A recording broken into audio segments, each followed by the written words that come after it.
Unit 3 வந்து next நம்ம பார்க்க போகிற டாபிக் ஸ்கூல் மேனேஜ்மெண்ட் அண்ட் அட்மினிஸ்ட்ரேஷனில் பார்த்தீங்கன்னா theories of education and administration. இதில் தியரிஸ் நிறையா இருக்குது. ஓகேவா? Historical framework of 4 models are shown in the flow chart கீழே இருக்குது. அந்த ஃப்ளோ சார்ட்டில் 4 மாடல்ஸ் வந்து ஹிஸ்டாரிக்கல் ஃப்ரேம்ஒர்க்காக கொண்டு வந்திருக்காங்க.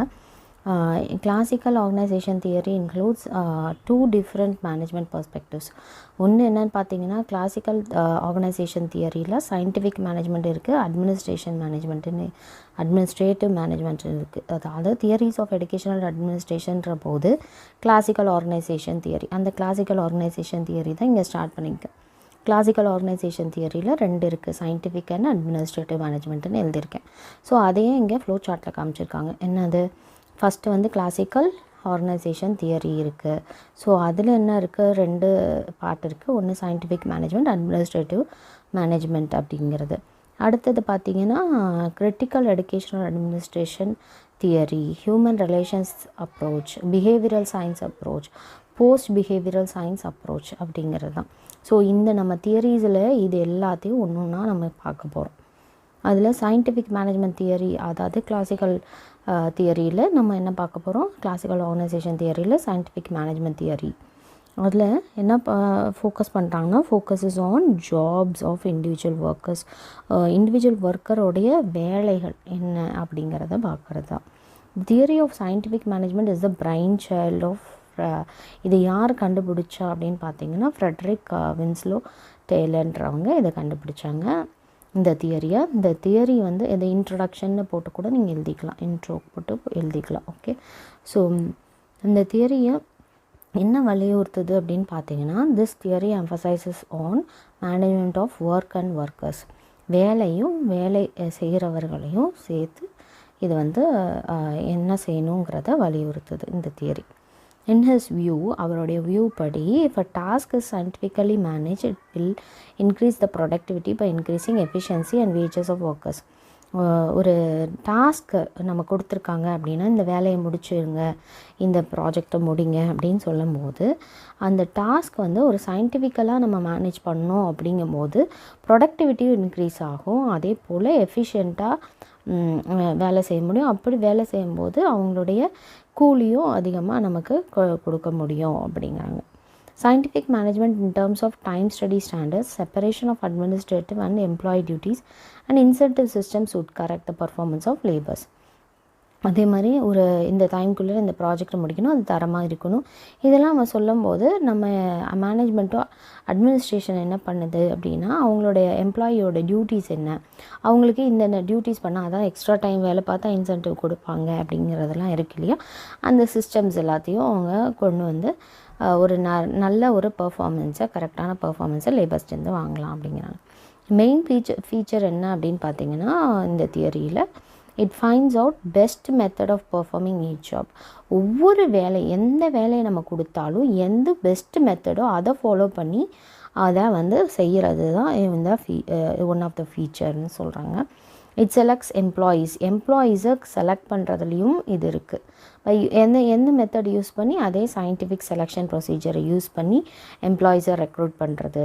It believes in having close relationship with management and employees. அது மாதிரி 2 பேருக்கும், மேனேஜ்மெண்ட்டுக்கும் எம்ப்ளாயீஸ்க்கும் நடுவில் நல்ல ஒரு ரிலேஷன்ஷிப், நெருங்கிய ஒரு ரிலேஷன்ஷிப்பை இவங்க வந்து பிலீவ் பண்ணுறாங்க. ஓகே, நம்புகிறாங்க. அது இருந்தால் ரொம்ப நல்லது அப்படின்றத நம்புகிறாங்க. It uses division of labour. மாதிரி லேபரையும் நம்ம வந்து என்ன பண்ணுவோம், டிவைஸ் பண்ணி, அதாவது பிரித்து நம்ம வேலை வாங்குவோம். ஓகே, ஸோ இவங்க இந்த வேலை வாங்கணும், இந்த வேலை பார்க்கணும் அப்படிங்கிறது தான்.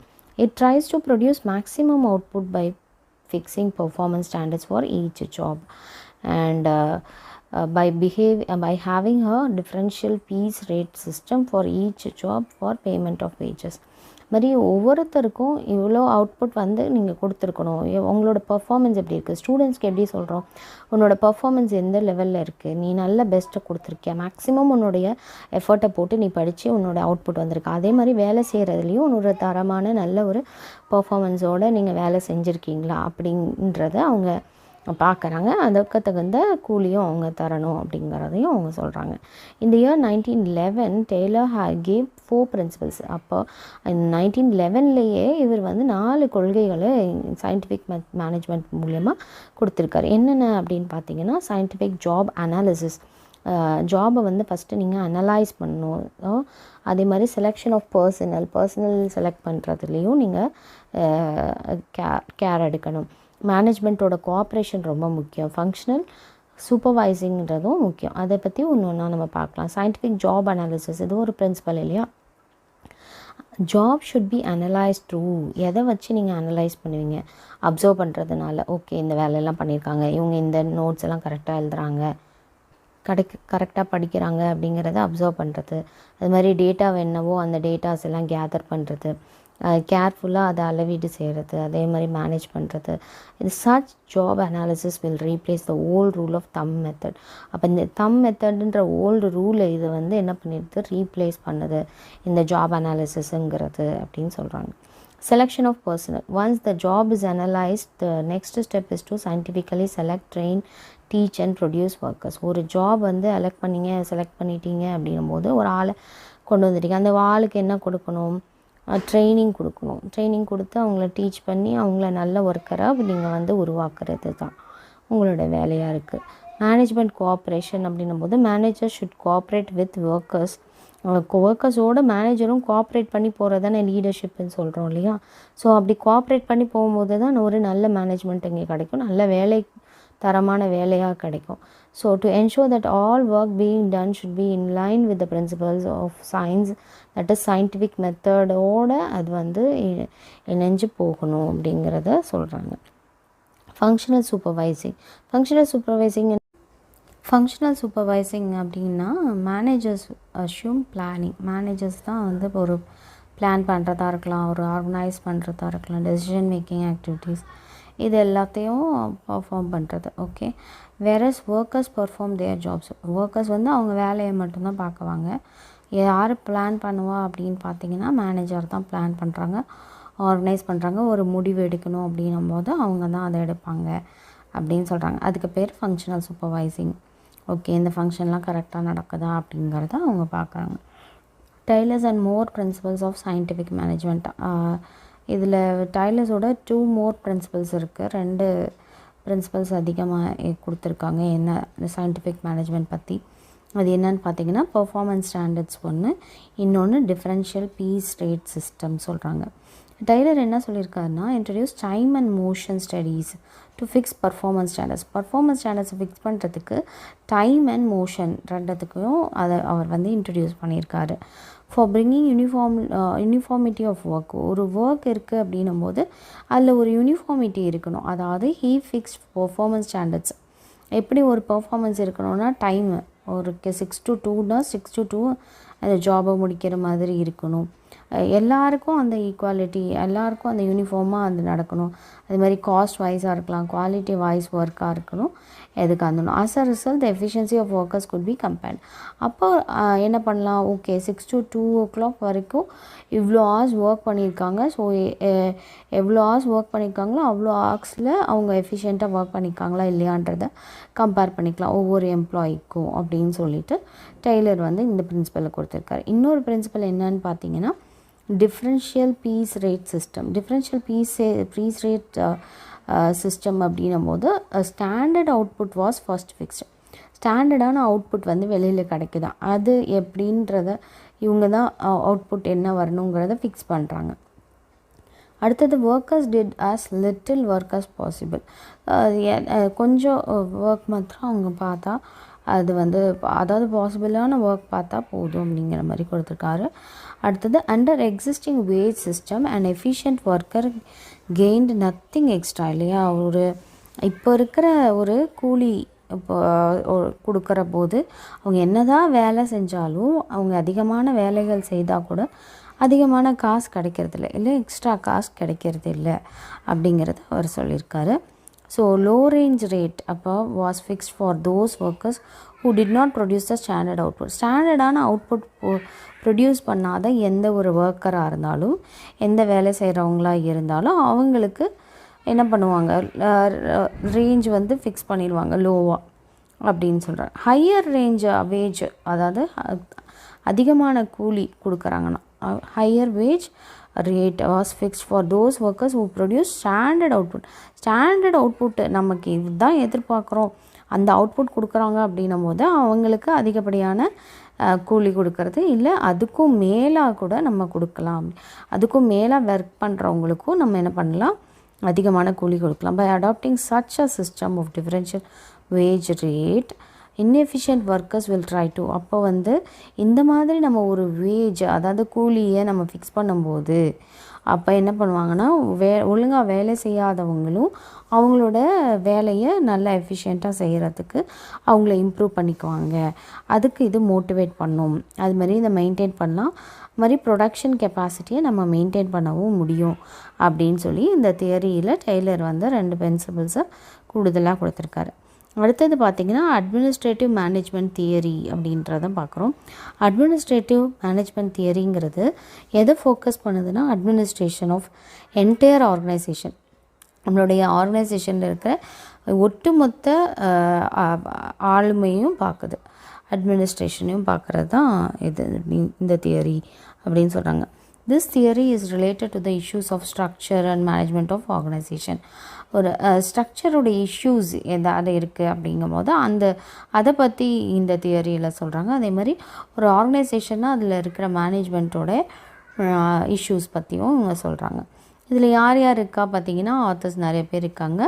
Henry Fayol, Luther Gulick, Max Weber are the major contributors. இவங்க தான் மேஜரான கான்ட்ரிபியூட்டர்ஸாக இந்த எந்த ஃபீல்டில், அட்மினிஸ்ட்ரேட்டிவ் மேனேஜ்மெண்ட் தியரின்ற ஃபீல்டில். According to Fayol, all managers perform basic functions of management. எந்த ஒரு மேனேஜராக இருக்கட்டும், எல்லாருமே ஒரு பேசிக்காக அவங்க என்ன பண்ணணுமோ அதை பண்ணுவாங்க. அதாவது பேசிக்குன்னும் போது planning, organising, commanding, coordination, controlling, இது எல்லாமே பேசிக்கானது, இதெல்லாம் பண்ணுவாங்கன்னு சொல்கிறாரு. ஃபயலோட பிரின்சிபல் என்னன்னு பார்த்தீங்கன்னா, மேனேஜ்மெண்ட்டில் ஒர்க்கை வந்து டிவைட் பண்ணும். அதுக்காக அவர் என்ன ஃபஸ்ட்டு கொள்கையாக கொடுத்துருக்காருன்னா, division of work. Okay, so electrical ஒர்க்குனா எலக்ட்ரிக்கல் படித்தவங்க, அந்த எலக்ட்ரானிக்ஸ் படித்தவங்க அந்த டிபார்ட்மெண்ட்டில் ஒர்க் பண்ணும். அவங்களுக்கு எத்தனை எலக்ட்ரிக்கல் இன்ஜினியர்ஸ் வேணும், அவங்களுக்கு எப்படி டிவைட் பண்ணலாம் ஒர்க்கை அப்படிங்கிற மாதிரி இவர் கொண்டு போகிறார். அதே மாதிரி அத்தாரிட்டி இருக்கணும், authority over the labours, workers. Okay, அது மாதிரி டிசிப்ளின் இருக்கணும், கரெக்டாக டைம் ஃபாலோ பண்ணி வரணும். யூனிட்டி ஆஃப் கமாண்ட், அடுத்தது unit of direction, subordination of individual interest, centralization, scalar chain, order, equity, stability of personal and initiative. So இது எல்லாமே ஃபயலோட principal. These principles emphasize chain of command. இப்போ பிரின்சிபலுக்கு next யார் இருப்பா, பிரின்சிபலுக்கு அப்புறம் vice principal இருப்பாங்க. இது என்னது, செயின் ஆஃப் கமாண்ட். இவங்களுக்கு கொடுப்பாங்க, இவங்களுக்கு ஆர்டர் கொடுப்பாங்க, இவங்க அதை வந்து எக்ஸிக்யூட் பண்ணுவாங்க. ஸோ இந்த மாதிரி ஃபாலோ ஆகும் அப்படிங்கிறது தான். அலோகேஷன் ஆஃப் அத்தாரிட்டி, இவங்களுக்கு இந்த பொறுப்பை கொடுக்கலாம், இந்த அத்தாரிட்டி கொடுக்கலாம், இந்த அதிகாரத்தை கொடுக்கலாம், இந்த பவர் உங்களுக்கு இருக்குது, ஒருத்தவங்கள வேலையை விட்டு தூக்குற பவர் உங்களுக்கு இருக்குது, ஆர்டர் கொடுக்கலாம், எஃபிஷியன்சி, ஈக்விட்டி, ஸ்டெபிலிட்டி, இது எல்லாமே இந்த பிரின்சிபல்ஸ் வந்து வலியுறுத்துதுன்னு சொல்கிறாங்க. மேக்ஸ் வெப்பர் அப்படிங்கிறவர் என்ன கொடுத்துருக்காரு, சில இம்பார்ட்டண்ட் ஃபேக்டர்ஸ் பற்றி சொல்லியிருக்காரு. அவர் ரெகக்னைஸ் பண்ணுறாரு என்ன அப்படின்னு சொல்லியிருக்காங்க. Luther Gulick, another classical theorist, coined the term POSDCORB. இந்த போஸ்ட்காப்னா என்ன, ஒன்றும் இல்லை, அக்ரானிம் நம்ம படிப்போம் இல்லையா, P for planning, O for organizing, S for staffing, directing, coordinating, reporting, இதை வச்சு தான் சொல்லியிருக்காங்க. இவர் எத்தனை ஃபங்க்ஷன்ஸ் கொடுத்துருக்காருன்னு பார்த்தீங்கன்னா 7 functions for management theory. இவர் ஆனால் என்ன சொல்லியிருக்காங்க, ஜஸ்ட் ஃபேக்டர்ஸ் மட்டும் சொல்லியிருக்காங்க. பட் லூதர் கியூலிக் அவரோடது ஒரு 7 பிரின்சிபல்ஸ் இருக்குதுன்னு சொல்லியிருக்காங்க. இதை ஃபுல்லாத்தையும் நீங்கள் எக்ஸ்பிளைன் பண்ணணும், 10 மார்க்காக இருந்தால் அது உங்களோட டெக்ஸ்ட் புக்கில் இருக்குது, அதுபடி ஃபாலோ பண்ணும். அடுத்தது பார்த்திங்கன்னா critical administration, educational administration theory assumes the existence of both objective and subjective knowledge of an objective and unordered reality. Okay, so இவர் என்ன சொல்கிறாரு, கிரிட்டிக்கல் எஜுகேஷனல் அட்மினிஸ்ட்ரேஷன் தியரியிலே கிரிட்டிக்கலானது என்ன அப்படின்னும் போது அப்ஜெக்டிவும் சப்ஜெக்டிவ் ரெண்டுமே வந்து என்னது, அது வந்து எப்படி இருக்குன்றத, அதாவது சப்ஜெக்டிவ் நாலேஜ்னு சொல்கிறாங்க இல்லையா. நமக்கு சப்ஜெக்ட் இருக்குது, மேக்ஸ்னால் மேக்ஸ் பற்றின நாலேஜ், சயின்ஸ்னால் சயின்ஸ் பற்றின அந்த சப்ஜெக்டிவ் நாலேஜ். அதே மாதிரி அப்ஜெக்டிவ், நீங்கள் இதை தான் கொடுக்க போகிறீங்க, இதை தான் நீங்கள் வந்து லேர்னிங் அவுட்கம்மாக வரப்போகுதுங்கிறத நம்ம முன்னாடியே சொல்கிறது தான் லேர்னிங் அப்ஜெக்டிவ். இந்த டாபிக் தான் நம்ம கவர் பண்ண போகிறோம், இந்த டாபிக் அதை பற்றி தான் படிக்க போகிறோம் அப்படிங்கிறது.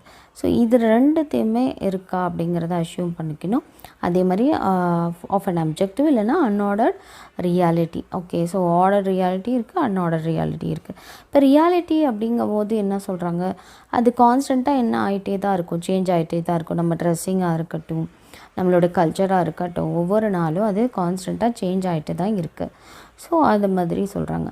As Hoy 1994 clarified, critical theory attempts to raise people's consciousness about their living and working conditions through logic and debate.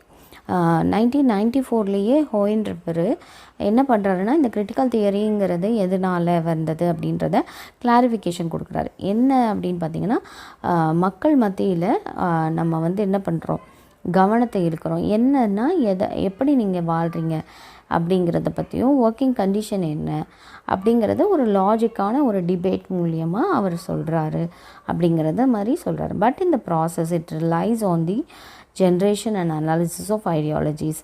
ஆனால் இந்த ப்ராசஸில் பார்த்திங்கன்னா அது ஆக்சுவலாக எதை இது பண்ணி ரிலை பண்ணி இருக்குன்னா ஜென்ரேஷனையும், அதே மாதிரி ஐடியாலஜிஸ் நமக்கு இருக்குது இல்லையா, அதை அனாலிசிஸ் பண்ணுறதுலையும் தான் இருக்குது அப்படின்னு சொல்கிறாங்க. Critical theorist elaborates a values and practices within schools. Okay, ஸ்கூலில் இருக்கிற வேல்யூஸ் என்ன, ப்ராக்டிசஸ் என்ன அப்படிங்கிறத பற்றி சொல்கிறது தான் கிரிட்டிக்கல் தியரிஸ்ட் உடைய இதை வந்து விளக்கமாக சொல்கிறாங்க அப்படிங்கிறாங்க. Which maintain the ideological perspective of schools. அப்போ ஸ்கூல்ஸோட ஐடியாலஜி எல்லாத்தையும் பெர்ஸ்பெக்டிவில் அவங்க வந்து இதை மெயின்டைன் பண்ணுறாங்க அப்படின்றாங்க. அப்போ இதில் என்னென்ன டாபிக்ஸ் கவர் ஆகும்னு பார்த்திங்கன்னா, நம்மளோட கரிக்குலம், ஸ்கூல் கரிக்குலம் எப்படி நம்ம டீச் பண்ணுறோம் அப்படிங்கிறது, இந்த டீச்சிங்கு, ஸ்டூடெண்ட்டோட இஷ்யூஸ், இது எல்லாத்தையுமே டிஸ்பிளே பண்ணி வச்சுருப்பாங்களாம். Display the inherent social values. அப்போ சோஷியல் வேல்யூஸ் இந்த ஸ்கூல்ஸ்குள்ளே அவங்களோட ப்ராசஸ் எப்படி இருக்குது அப்படிங்கிறதையும் இதில் இருக்கும் அப்படிங்கிறாங்க. இதுதான் வந்து தியரி. இந்த தியரி முடிஞ்சிச்சு. அடுத்தது என்ன அப்படின்னு பார்த்திங்கன்னா, ஹியூமன் ரிலேஷன்ஸ் அப்ரோச் அப்படிங்கிறத பார்த்தோம். ஹியூமன் ரிலேஷன்ஸ் அப்ரோச்ன்றது is considered to have started with a series of studies known as have-thrown studies that have strongly influenced administrative theory as shown in the flowchart. Administrative theory-யை இது வந்து அப்படியே பிரதிபலிக்குது, அப்படி அதை influence பண்ணியிருக்கு அப்படின்னு சொல்லிட்டு have-thrown studies அப்படின்னு சொல்கிறாங்க. அதுதான் ஹியூமன் ரிலேஷன்ஸ் அப்ரோச் அதோட சீரீஸ் ஆஃப் ஸ்டடீஸில் வந்தது அப்படின்றாங்க. அதாவது have-thrown studiesன்ற போது அதில் என்னென்ன எப்படி இருக்குன்னா, இந்த மாதிரி ஃப்ளோ சார்ட் மாடலில் இருக்குது. Pay attention to worker. Okay, have-thrown ஸ்டடீஸில் ஒர்க்கருக்கு நம்ம அட்டென்ஷன் கொடுக்கணும். அதே மாதிரி அது ஓப்பன் கம்யூனிகேஷனாக இருக்கணும். மறைமுகமாக எதையும் நீங்கள் வந்து கம்யூனிகேட் பண்ணக்கூடாது, எல்லாருக்கும் தெரியணும். மாதிரி ப்ரொடக்டிவிட்டி இன்க்ரீஸ் ஆகுது அப்படின்றாங்க. Increase productivity, working of informal social factors. அது மாதிரி ஃபார்மல் சோஷியல் ஃபேக்டர்ஸ் இல்லாமல் இன்ஃபார்மல் சோஷியல் ஃபேக்டர்ஸ்க்கும் அது ஒர்க் பண்ணுறது அப்படின்னாங்க.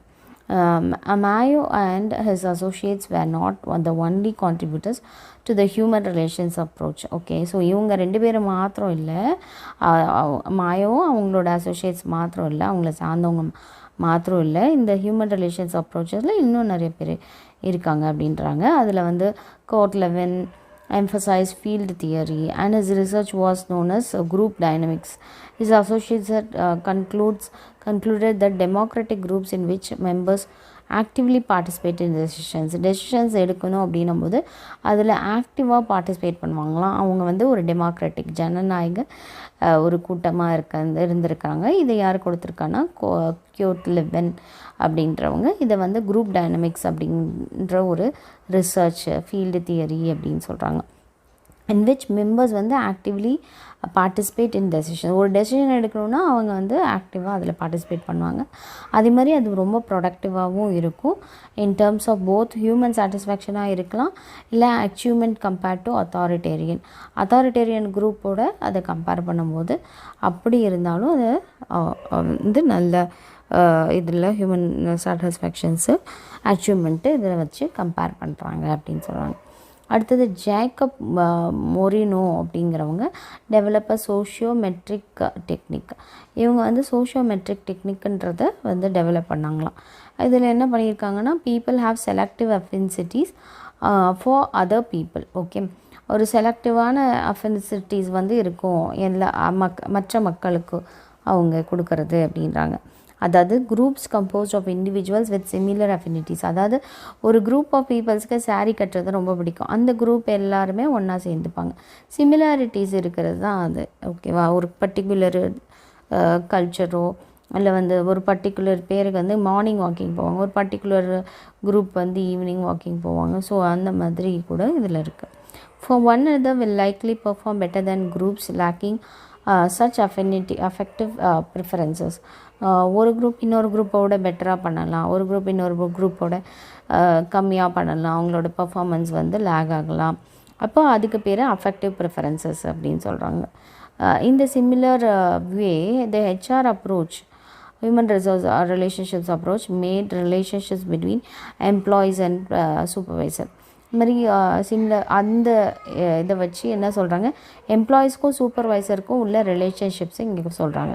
இதில் 2 கீ ஆஸ்பெக்ட்ஸ் இருக்குது, HR approach are employee motivations and leadership style. இல்லையா, ஒரு எம்ப்ளாயை மோட்டிவேட் பண்ணணும், அதே மாதிரி லீடர்ஷிப் ஸ்டைல், இது ரெண்டுமே வந்து ஒரு கீ ஆஸ்பெக்ட்ஸாக இருக்குது இவங்க 2 பேர்த்துக்கும் உள்ள ரிலேஷன்ஷிப்ஸை பில்டப் பண்ணுறதுக்கு. இதில் மேஜர் அசம்ஷன்ஸ் என்னென்ன அப்படின்னு பார்த்தீங்கன்னா, ஹெச்ஆர் அப்ரோச்சில் என்னென்ன ஐடியாஸ் இருக்குது. Employees are motivated by social and psychological needs and by economic incentives. ஒரு எம்ப்ளாயி அப்படின்னும் போது அவங்கள சோஷியலாகவும் சைக்கலாஜிக்கலாகவும் இல்லை நீங்கள் பணம் கொடுத்து கூட அவங்கள என்ன பண்ணலாம், மோட்டிவேட் பண்ணலாம். ஓகே, நாளைக்கு என்னோடய ஜாப் இது இருக்குது, நான் வரணும் அப்படிங்கிற லெவலுக்கு அவங்க திங்க் பண்ணணுன்னா அவங்களோட ரெஸ்பெக்டை நம்ம வந்து மதிக்கணும். அவங்கள ஒரு ஹியூமன் இதாக வந்து நம்மளை மாதிரி இருக்கிற ஒரு ஹியூமன் சொல்லி அவங்கள மதிக்கும் போது இது நடக்கும். அதே மாதிரி எக்கனாமிக்கல் இன்சென்டிவ்ஸும் அதே மாதிரி தான் நடக்கும். These needs including but not limited to recognition, belongingness and security are more important in determining worker morale and productivity than the physical conditions of the working environment. So இது வந்து லிமிட்டட் கிடையாது. ஒரு ரெகக்னிஷனுக்கோ இல்லை belongingness இதுதான் உங்களோடது அப்படிங்கும்போது அதுக்கு எல்லாமே லிமிட் கிடையாது. நீங்கள் இன்னும் கொஞ்சம் சம்பாதிக்கலாம், இன்னும் உங்களுக்கு மோர் செக்யூரிட்டி கிடைக்கும், உங்களுக்கு கேப் கொடுப்பாங்க. இது எல்லாமே ஒரு ஒர்க்கருக்கு ரொம்ப முக்கியம். அப்போ அவங்களோட ப்ரொடக்டிவிட்டி வந்து ஒர்க்கிங் என்விரான்மெண்ட் நல்லா கொடுத்தா தான் அவங்களோட ப்ரொடக்டிவிட்டியும் நல்லா வரும். And individuals perceptions, beliefs, motivations, cognition responses to frustration, values and similar practice may affect behavior in the work. ஒரு இண்டிவிஜுவல் வந்து ஒரு வேலை செய்கிற ஒரு இண்டிவிஜுவல் ஒர்க்கர் வந்து அவங்களோட நம்பிக்கைகளோ அவங்களுடைய பர்செப்ஷன்ஸோ இல்லை ஒரு மோட்டிவேஷனோ இல்லை அந்த அறிவு சார்ந்ததோ ஒரு ஃப்ரஸ்ட்ரேஷனான ஒரு ரெஸ்பான்ஸ் இருந்துச்சு அப்படிங்கும்போது அவங்களுடைய வேலை வந்து என்ன பண்ணும், இல்லை அவங்களுடைய பிஹேவியர் என்ன பண்ணுன்னா ஒர்க் செட்டிங்கில் பாதிக்கப்படும் அப்படிங்கிறாங்க. சரியா, அடுத்தது people in all types of organizations tend to form informal organizations that work along with the formal organization and can help or hinder management. ஒரு எல்லா டைப்ஸ் ஆஃப் ஆர்கனைசேஷன் இருந்தாலும் இந்த பீப்புள் அதிலெலாம் ஒர்க் பண்ணுறாங்க பலதரப்பட்ட இதில். இல்லையா, அதில் ஃபார்மல் ஆர்கனைசேஷனும் இருக்குது, இன்ஃபார்மல் ஆர்கனைசேஷனும் இருக்குது. இது ரெண்டும் சேர்ந்து வேலை செய்யும்போது அவங்களுக்கு ஹெல்ப்பாக சப்போர்ட்டிவாக இருக்கலாம், இல்லை மேனேஜ்மெண்ட்டுக்கு அது இடையூறாகவும் இருக்கும் அப்படின்னு சொல்கிறாங்க. Informal social groups within the work place create and enforce their own norms and codes of behavior. Team effort, conflict between groups, group loyalty, communication partners, emergent leadership are important concepts of determining individual and group behavior. Okay, ஒரு இன்ஃபார்மலான ஒரு social group இருக்குது work பிளேஸ்க்குள்ளேயே, அதாவது ஒரு ஃபேக்ட்ரிக்குள்ளேயே ஒரு இண்டஸ்ட்ரிக்குள்ளேயே அப்படிங்கும் போது அது என்ன பண்ணுதுன்னா அவங்களோட ஓன் நார்ம்ஸ் இதெல்லாம் ஃபாலோ பண்ணும். இந்த கோட் ஆஃப் பிஹேவியர் எல்லாம் நம்ம வந்து வலியுறுத்தி வச்சுக்கும்போது ரொம்ப நல்லாயிருக்கும். இல்லைன்னா என்னென்ன ஒரு டீம் எஃபர்ட் இருக்கணும், கான்ஃப்ளிக்ட் பிட்வீன் குரூப்ஸ், ஒரு குரூப்புக்கும் இன்னொரு குரூப்புக்கும் நடுவில் கான்ஃப்ளிக்ட் வந்துருச்சு, கருத்து வேறுபாடு வருது அப்படிங்கும்போது அது குரூப் லாயல்ட்டி இருக்கா. ஓகே, ஒரு குரூப்னால் அந்த குரூப்பில் நேர்மையாக இருக்காங்களா, கம்யூனிகேஷன் பேட்டர்ன்ஸ் எப்படி இருக்கணும், இங்கே வந்து இவங்களை கம்யூனிகேட் பண்ணணும், இதுக்கப்புறம் இவங்களை கம்யூனிகேட் பண்ணணும் அப்படிங்கிற மாதிரி இருக்கணும். எமர்ஜென்ட் லீடர்ஷிப் யாராவது ஒரு லீடர் போயிட்டாங்க, இல்லை லீடர் எமர்ஜென்சி, இல்லை ட்ரான்ஸ்ஃபர் ஆகி போகிறாங்க, இல்லை அப்ராட் போகிறாங்க அப்படிங்கும்போது அதுக்கு தகுந்த லீடர்ஷிப் எமர்ஜென்ட் லீடர்ஷிப்லாம் வச்சுக்கணும். ஒரு important concepts of determining individual and group behaviour, இது எல்லாமே ஒரு இம்பார்ட்டன்ட் கான்செப்டாக இருக்குது. இண்டிவிஜுவலாக இருக்கலாம், இல்லை குரூப் பிஹேவியர், ரெண்டுத்துக்குமே இதெல்லாம் பொருந்தும் அப்படின்றாங்க. Employees have higher moral and work harder under supportive management which lead to increased productivity. ஒரு எம்ப்ளாயிங்கிறவங்க நிறைய நல்ல மாரல் வேல்யூஸோடு இருக்கும்போது, இதெல்லாம் எதுக்காக கற்றுக் கொடுக்குறாங்கன்னா, நம்ம ஒரு டீச்சராக இருக்கவோ, இல்லை ஒரு ஸ்கூல் மேனேஜ்மெண்ட்டாக நீங்கள் போகும்போதோ, இல்லை ஒரு பிரின்ஸிபலாக நீங்கள் இருக்கும் போதோ, அட்மினிஸ்ட்ரேட்டராக இருக்கும் போதோ, இது எல்லாமே ரொம்ப முக்கியம் அப்படின்றதுக்காக தான் அந்த ஒர்க்கர் எம்ப்ளாயீஸு இதை பற்றியெல்லாம் சொல்லித்தராங்க. அப்போ ஒரு ஒர்க்கர் வந்து ஹை மாரலோடு இருக்கும்போது, அவங்க ரொம்ப அதிகமாக கடின உழைப்பாளியாக இருக்கும்போது உங்களோட மேனேஜ்மெண்ட் எப்படி இருக்கும், சூப்பராக இருக்கும் இல்லையா, சப்போர்ட்டிவாக இருக்கும். இந்த மாதிரி ஒரு எம்ப்ளாயி நமக்கு வேணும் அப்படின்னு நம்ம நினைப்போம். அப்போ உங்களோட ப்ரொடக்டிவிட்டி என்ன ஆகும், இன்க்ரீஸ் ஆகும். Communication, power, influence, authority, motivation and manipulation, இது எல்லாமே என்னது, ஒரு நல்ல ரிலேஷன்ஷிப்க்கு ரொம்ப முக்கியமானது ஒரு ஆர்கனைசேஷனில் அப்படின்னு சொல்கிறாங்க. மற்றவங்களுக்கு கம்யூனிகேட் பண்ணும்போதே, ஒரு டீச்சர்கிட்ட ஒரு பிரின்சிபல் கம்யூனிகேட் பண்ணும்போதே ஒரு நல்ல ஒரு கம்யூனிகேஷன் இருக்கும்போது அவங்க நல்ல ஒர்க் பண்ணுவாங்க. In this approach, field study methods as well as laboratory experiments were used to study the work environment. Okay, இந்த அப்ரோச்சில் என்ன பண்ணுறாங்க, ஒரு field study method, laboratory experiments இருக்கலாம், அதை யூஸ் பண்ணலாம் to study the work environment எப்படி இருக்குது அப்படிங்கிறத படிக்கிறதுக்காக. To understand the employee behaviour, ஒரு எம்ப்ளாயியோட பிஹேவியர் எப்படி இருக்குது இந்த ஒர்க் பிளேஸில் அப்படிங்கிறதையும் நம்ம புரிஞ்சுக்கிறதுக்கு இந்த அப்ரோச் வந்து ரொம்ப ஹெல்ப்ஃபுல்லாக இருக்கும் அப்படின்னு சொல்கிறாங்க. நெக்ஸ்ட்டு என்னன்னு பார்த்தீங்கன்னா, பிஹேவியரல் சயின்ஸ் அப்ரோச் அப்படின்னு சொல்கிறாங்க. சயின்ஸ் அப்ரோச்ன்ற போது behavioural scientist consider both the classical rational economic model and the human relational social model, இது ரெண்டுத்தையும் அவங்க கன்சிடர் பண்ணுறாங்க to be incomplete representatives of employees இந்த ஒர்க் செட்டிங்கில் இது வந்து ஒரு இன்கம்ப்ளீட்டான ரெப்ரசன்டேஷன், எம்ப்ளாயீஸ்க்கு இது ஒரு இன்கம்ப்ளீட்டான ஒர்க் செட்டிங், இது வேண்டாம் அப்படின்னு சொல்கிறார். Chester Barnard was one of the first authors to take the behavioral science approach. இந்த ஃபஸ்ட்டு behavioral science approachன்றதை ஃபஸ்ட்டு எடுத்தவர் யாருன்னா செஸ்டர் பர்னார்ட் அப்படின்றவங்க. cooperative system which refers to integrate in a single framework human relations and classical management principles. ஒரு cooperative systemன்றது which refers to integrate single ஃப்ரேம்ஒர்க்காக இருக்கலாம், இல்லை classical management, இது ரெண்டுத்தையும் இன்டகிரேட் பண்ணி வர்றது தான் அப்படின்னு சொல்கிறாங்க. 1938 பர்னார்ட் என்ன சொல்கிறாரு, ரெண்டு கண்டிஷனை வந்து ஸ்ட்ரெஸ் பண்ணி வலியுறுத்தி சொல்கிறாரு. If cooperation and financial success are to be attain, ஒரு ஃபினான்ஷியல் சக்ஸஸோ இல்லை ஒரு கோஆப்ரேஷன் சக்ஸஸோ அட்டைன் பண்ணணும் அப்படிங்கும்போது அதுக்கு ரெண்டு கண்டிஷன் கொடுக்குறாரு. ஃபஸ்ட்டு கண்டிஷன் என்னன்னு பார்த்தீங்கன்னா, executive must emphasise the importance of effectiveness. எஃபெக்டிவாக வேலை பார்க்குறது எவ்வளோ ரொம்ப முக்கியன்றதை அந்த எக்ஸிக்யூட்டிவ் வலியுறுத்தி அந்த இம்பார்ட்டன்ஸை தெரிஞ்சுக்கணும் அப்படிங்கிறாங்க. which is the degree to which the common purpose of the organization is achieved. அதுதான் ஒரு காமனான பர்பஸை வந்து நம்ம அச்சீவ் பண்ணுறது இந்த ஆர்கனைசேஷனில், அதுதான் நல்ல ஒரு டிகிரியாக இருக்கும் அப்படின்றாங்க. செகண்ட் என்ன சொல்கிறாங்கன்னா, இந்த executive must be aware of எஃபிஷியன்சியை பற்றின அவேர்னஸ் அவங்களுக்கு இருக்கணும், விழிப்புணர்வு இருக்கணும். which is the satisfaction of individual motives of employees. individual motives of employeeங்கிறது எது சாட்டிஸ்ஃபேக்ஷன் கொடுக்கும் அப்படிங்கிறத அவங்க இந்த எம்ப்ளாயீஸ் வந்து தெரிஞ்சிருக்கணும்.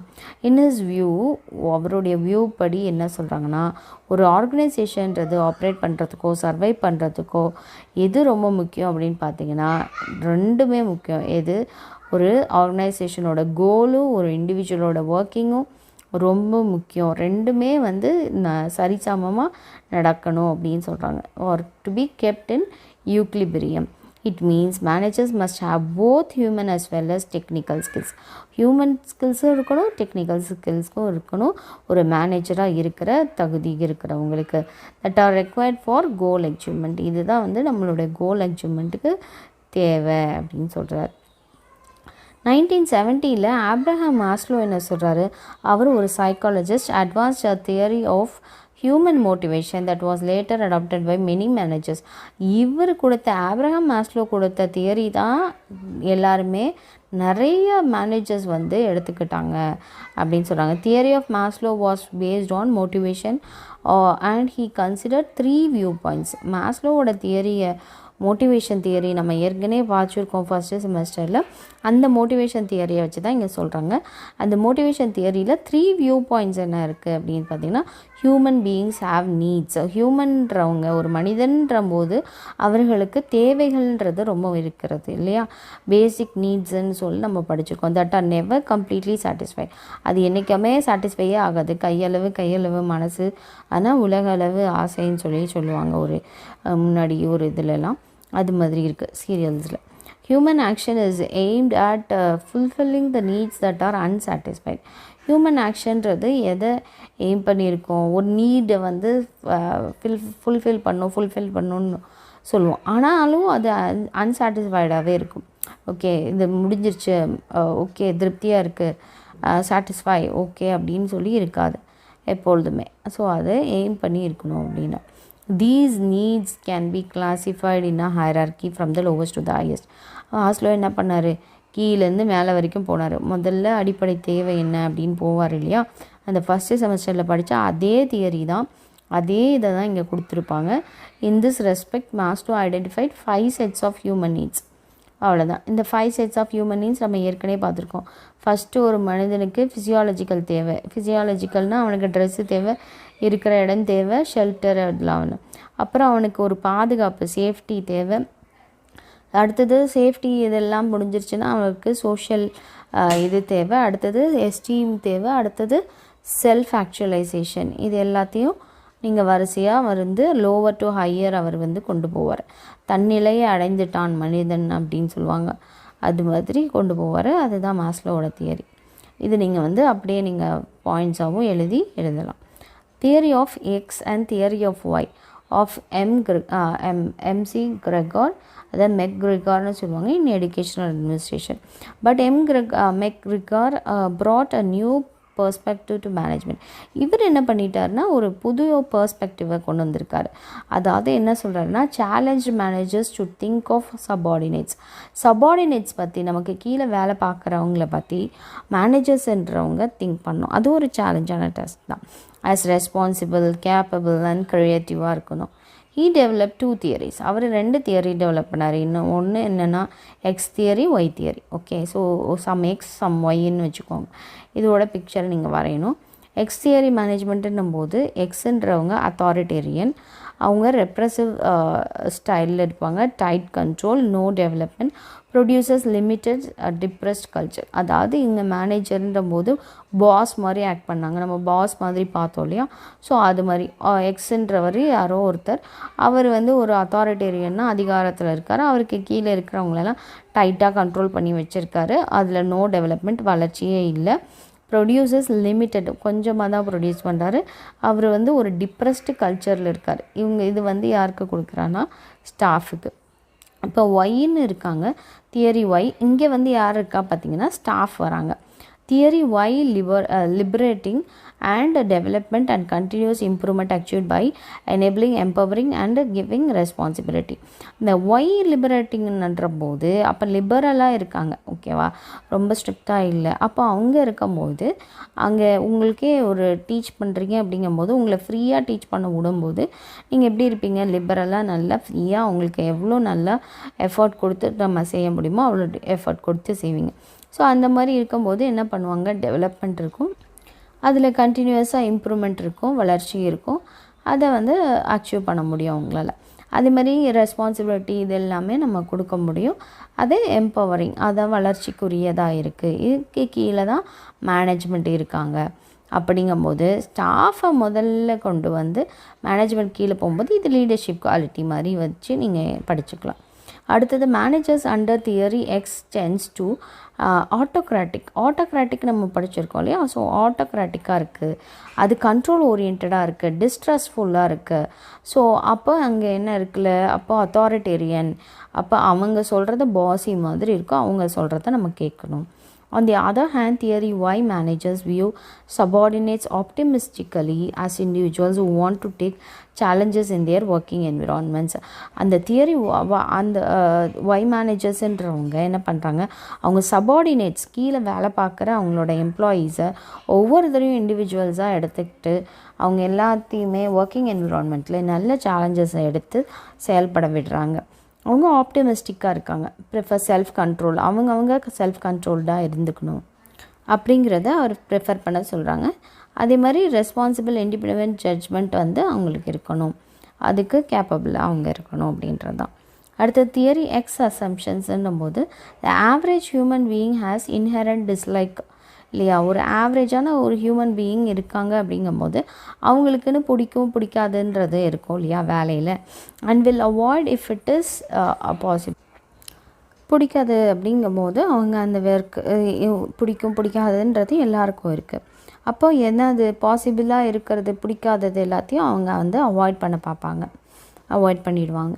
Because of his characteristics of dislike of work, most people must be compelled, controlled, directed and threatened with punishment to get and put forth adequate effort towards the attainment of the objectives. பாருங்கள், ஒரு பர்சனுக்கு அவங்களுக்கு பிடிக்கலை அப்படிங்கிறதுனால அவங்களோட கேரக்டரிஸ்டிக்ஸ்னால most of the people என்ன பண்ணப்படுறாங்க, கட்டாயப்படுத்தப்படுறாங்க, compel பண்ணப்படுறாங்க, control பண்ணுறாங்க.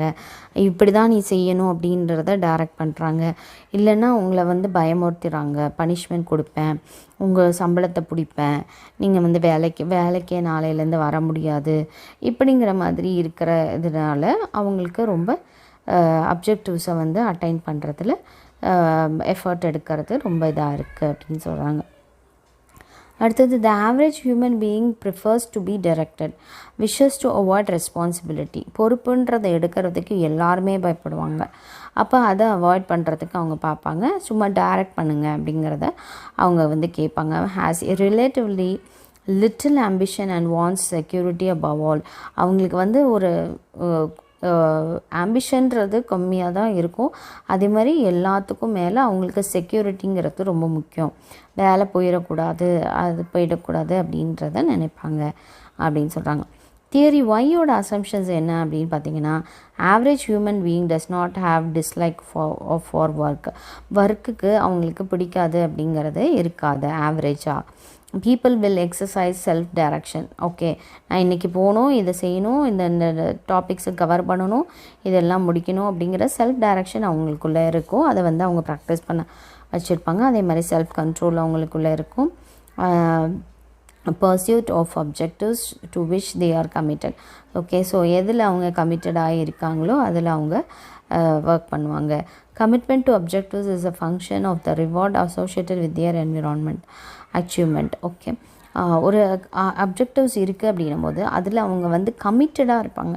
அவங்களோட அச்சீவ்மெண்ட் என்ன, அவங்களுக்கு அதோட ரிவார்டு என்ன கிடைக்க போகுது.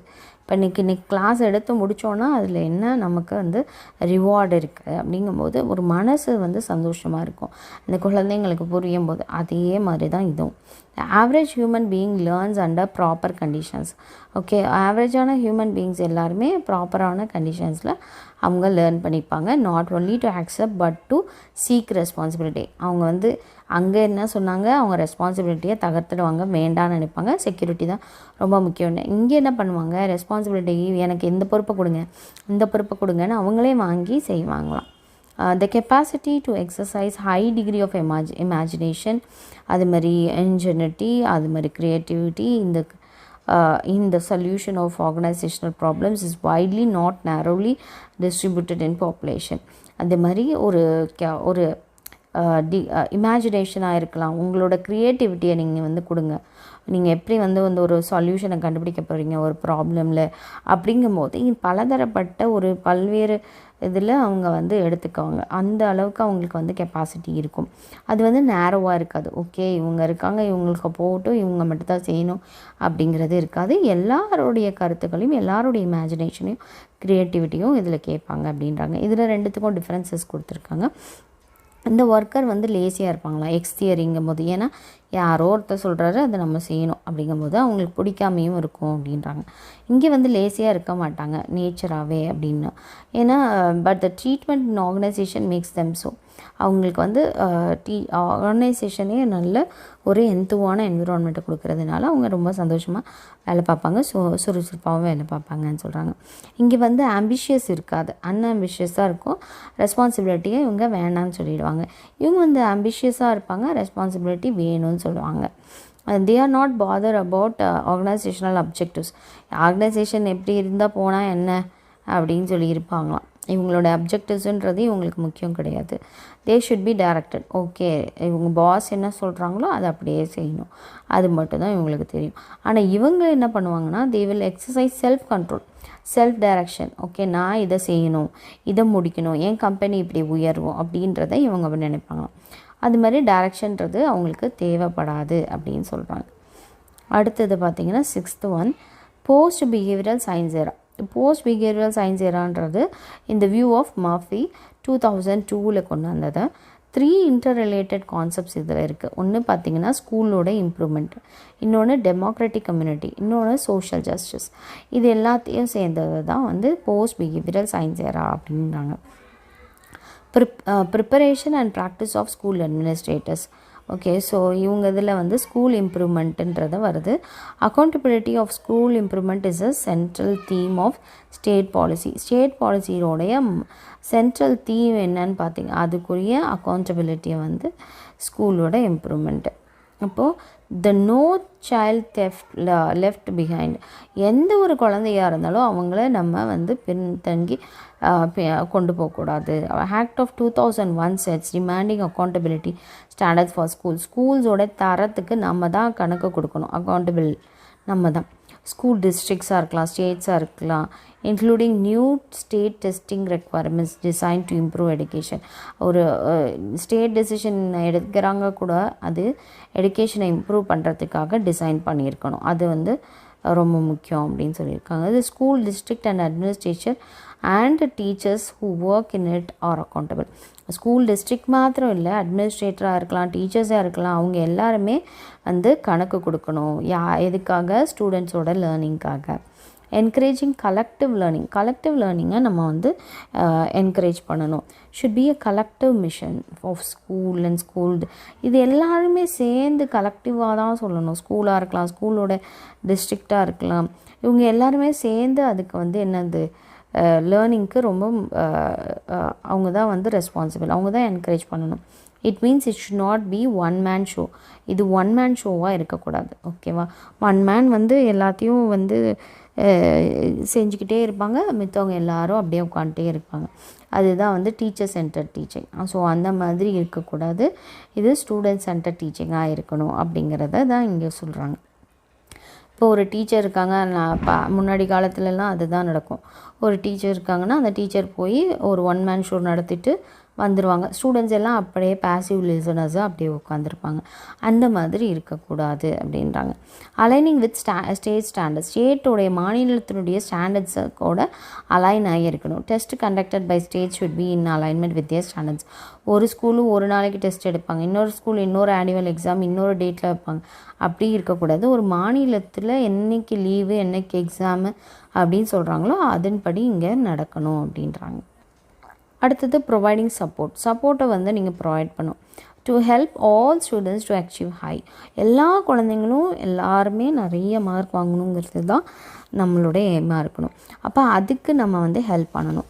Teacher should be prepared with training வச்சு டீச்சர் வந்து ஒரு ட்ரைனிங் எடுத்துருக்கணும், டீச்சிங் டூல்ஸ் பற்றி தெரிஞ்சுக்கணும், சப்போர்ட் மெட்டீரியல்ஸ் எல்லாத்துலேயும் அவங்களுக்கு வந்து ப்ரொவைட் பண்ணியிருக்கணும். ஓகே, ஒரு ட்ரைனிங் எடுத்துருக்கணும், அவங்க மெட்டீரியல்ஸ் எல்லாத்துலேயுமே அவங்க வந்து எக்விப்டாக இருக்கணும். அப்போ நம்ம எல்லா ஸ்டூடெண்ட்ஸ்க்கும் நம்ம நல்லா சொல்லித்தர முடியும்.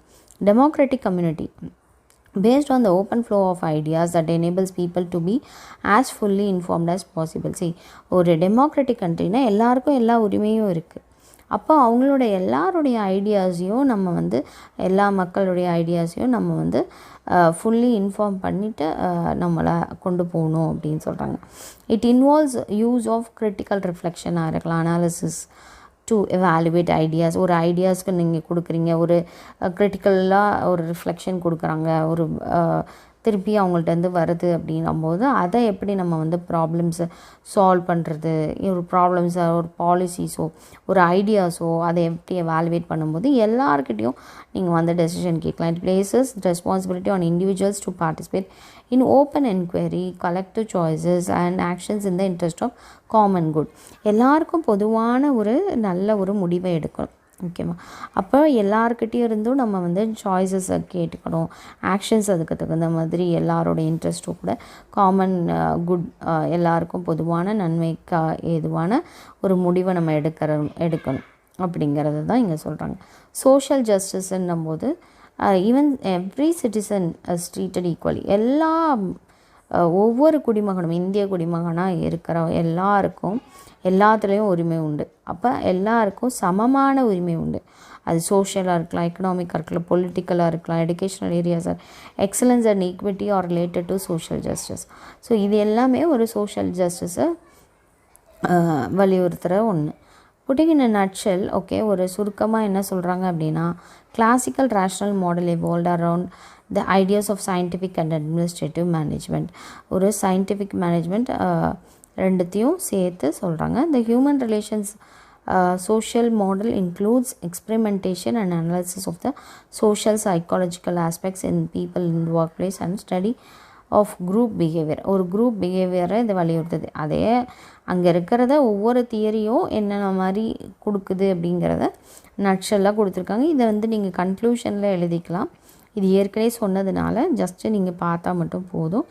இதுனா என்ன, இந்த அப்ரோச்னா என்ன, இந்த பிஹேவியர்னால் என்ன, இது எல்லாத்தையும் நம்ம ஏற்கனவே பார்த்ததுனால அதை அப்படியே வச்சுருக்கோம். ஓகே, ஸோ இதோட யூனிட் 3 வந்து ஓவர் ஸ்கூல் மேனேஜ்மெண்ட் அண்ட் அப்ரோச்சில். இப்போ எல்லாருக்கும் எல்லாமே சமம்னு சொல்லும்போது, இப்போ வந்து அந்த எலெக்ஷன் மீட்டிங்லலாம் கூட அந்த தலைவர்கள்லாம் பார்த்திங்கன்னா ஏசியில் உட்காண்ட்ருப்பாங்க. தொண்டர்கள்லாம் பார்த்திங்கன்னா அந்த வெயிலில் அந்த ஒட்டுமொத்த ஒரு கவர் கூட இல்லாத அந்த வெயிலில் உட்காண்ட்ருப்பாங்க. அவங்களுக்கு தண்ணி இதெல்லாம் கூட கிடைக்காது. ஸோ அந்த மாதிரியாக இருக்கக்கூடாது. தலைவராக இருந்தாலும் சரி, அவங்களுடைய தொண்டர்களாக இருந்தாலும் சரி, அது சமமான ஒரு இதில் அவங்க இருக்கணும். அப்போ அதுதான் வந்து எல்லாருக்கும் எல்லாமான ஈக்குவல் ஆன ஒரு சோஷியல் ஜஸ்டிஸ் கிடைக்கும் அப்படிங்கிறது தான் இதில் இருக்கிறது. அது வந்து ஜஸ்ட் பாலிட்டிக்ஸ் வச்சு நான் எக்ஸாம்பிளாக சொல்கிறேன். ஓகே, இதோட 3rd யூனிட் வந்து ஓவர். தேங்க்யூ.